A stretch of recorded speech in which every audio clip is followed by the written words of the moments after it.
sound of a clock ticking softly, the crackle of a fireplace. I've spent 7 decades looking for something that doesn't exist. I've spent 70 years trying to build a house where everyone felt welcome, only to realize I had forgotten to build a room for myself. If you're watching this, you're probably tired. Maybe you're 20, maybe you're 50, or maybe you're like me, sitting in the quiet of a long life, looking at the gray in the mirror. You're tired of saying yes. You're tired of saying, I'll do it.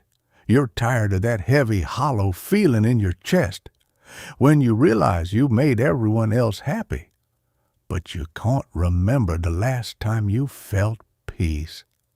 I'm 71 years old, and it took me almost all of those years to realize something. The most dangerous lie I ever told was the one I told to myself, that if I just did enough, if I was just good enough, everyone would finally love me. Tonight, I want to tell you why I stopped and why, for the first time in my life, I can finally breathe.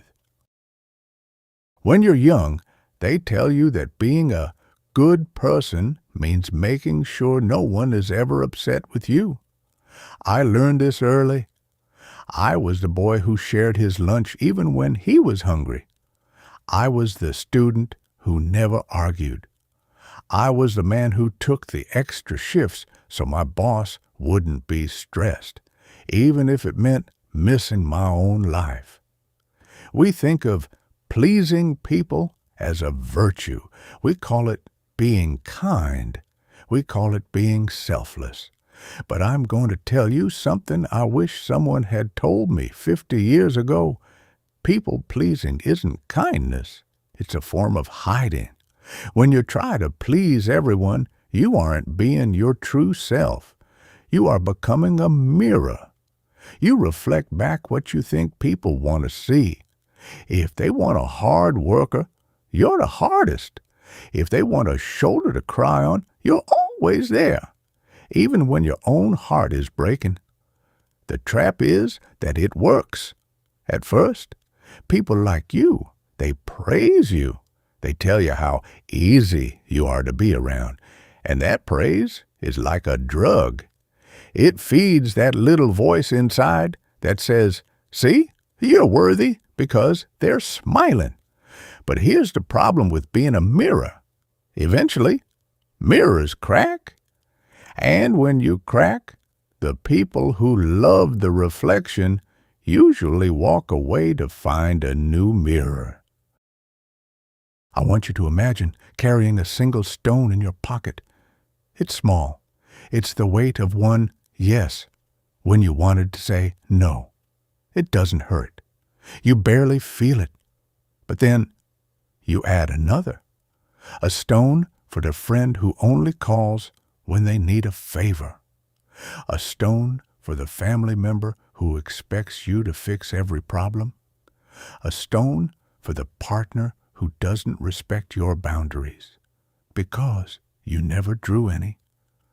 By the time I hit my 60s, I wasn't just carrying stones. I was carrying a mountain. I was exhausted. Not the kind of exhaustion you can sleep off. It was a soul weariness. I would wake up in the morning and immediately start calculating, who do I need to call? Who am I disappointing today? How can I fix this? I lived in a constant state of damage control. I was terrified of conflict. To me, a raised voice or a disappointed look from someone else felt like a personal failure.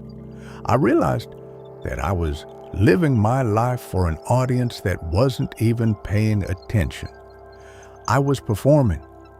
I was a lead actor in a play where I didn't even like the script. And the worst part, I was the one who wrote it. I spent years keeping the peace with others while I was at war with myself. There was a moment a very quiet one that changed everything for me. It was a few years ago. I had been through a very difficult time. I had suffered a loss that left me feeling very raw and very thin. I remember sitting in my kitchen, and the phone rang. It was someone asking for a favor, something that would require hours of my time and a lot of emotional energy I simply didn't have. In the past, I would have said, "Of course, no problem." I would have felt the resentment bubbling up, but I would have smiled through it. But that day, I looked at my hands. They were shaking. I was 70 years old, and I was still afraid of a phone call. I realized that if I died the next day, the tombstone of my life wouldn't say anything about who I was. It would just be a list of things I did for other people. I said, "No." The silence on the other end of the line was deafening. They were confused. They were even a little angry. And for a second, I felt that old familiar panic. I wanted to take it back. I wanted to apologize. But then something else happened. I felt a sudden, sharp clarity. The sky didn't fall. The earth didn't open up. The person on the other end eventually hung up. And I sat there in my quiet kitchen, and I realized something. I was still alive, and for the first time in my life, the air in the room belonged to me. Here is the hard truth I learned in my 7 decades. Most people don't actually want you. They want the version of you that makes their life easier. When you stop being easy, you find out very quickly who your real friends are. It's a painful process. You will lose people. You will see faces turn cold when you start saying no. You will hear whispers that you've changed, and they're right. You have changed. You've stopped being a servant and started being a human being. The irony is that the people who truly love you, the ones who actually matter, they don't want you to be a martyr. They want you to be whole. I spent 70 years trying to earn approval, only to realize that approval is a moving target. You can never hit it because people's expectations are bottomless. If you give 100%, they will eventually expect 110.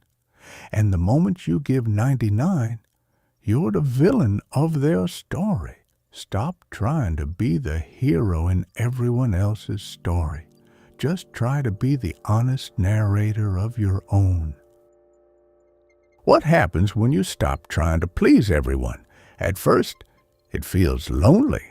It feels like you're standing in an empty field after the crowd has gone home. But then the birds start to sing. You start to hear your own heartbeat. Freedom isn't about being loud or being rude. It's about being honest. It's the freedom to say, "I can't do that." It's the freedom to say, "I disagree." It's the freedom to sit in a room and not feel like you have to entertain everyone in it. I started doing things because I wanted to do them. I started reclaiming my time. I spent time with my dogs. I looked at the trees. I sat in silence without feeling guilty that I wasn't being productive for someone else.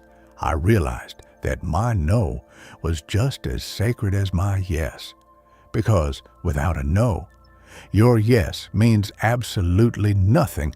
It's just a default setting. Now, at 71, I have fewer friends than I did at 40, but the friends I have, they know the real me. They don't expect me to be perfect. They just expect me to be there. And that is a much lighter weight to carry. If I could reach through this screen and grab the younger version of myself, or maybe grab you, I would tell you this: do not wait until you are 70 to start living for yourself. The world is a hungry machine. It will take every bit of energy you give it and ask for more. It will tell you that your value is tied to your usefulness. It is a lie. Your value is inherent. You are worthy of love simply because you exist, not because you are convenient. Start practicing the small no's.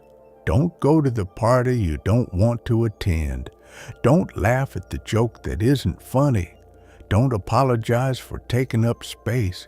You might think you're being nice by hiding your true feelings to keep others happy, but you're actually being dishonest. You're depriving the world of the real you. And believe me, the real you is far more interesting than the polite version you've been projecting.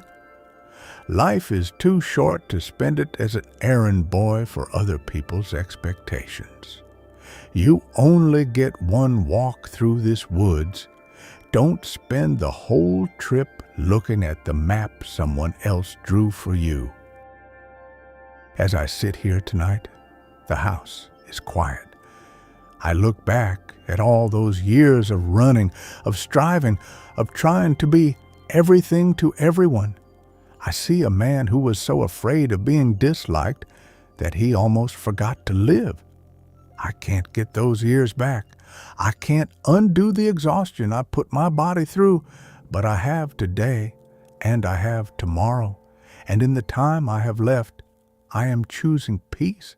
I am choosing to be disliked by many, if it means I can finally like myself. I hope you don't wait as long as I did. I hope you realize today that you don't owe the world your exhaustion. You don't owe anyone a version of yourself that doesn't exist. Go outside. Breathe the air. Say no to something that drains you. Say yes to something that makes your heart feel light. The people who are meant to walk with you will stay. The others were just passing through. Let them go. You've done enough. You are enough. Be kind to yourself. You're the only you've got. The ticking of the clock fades. The screen fades to black.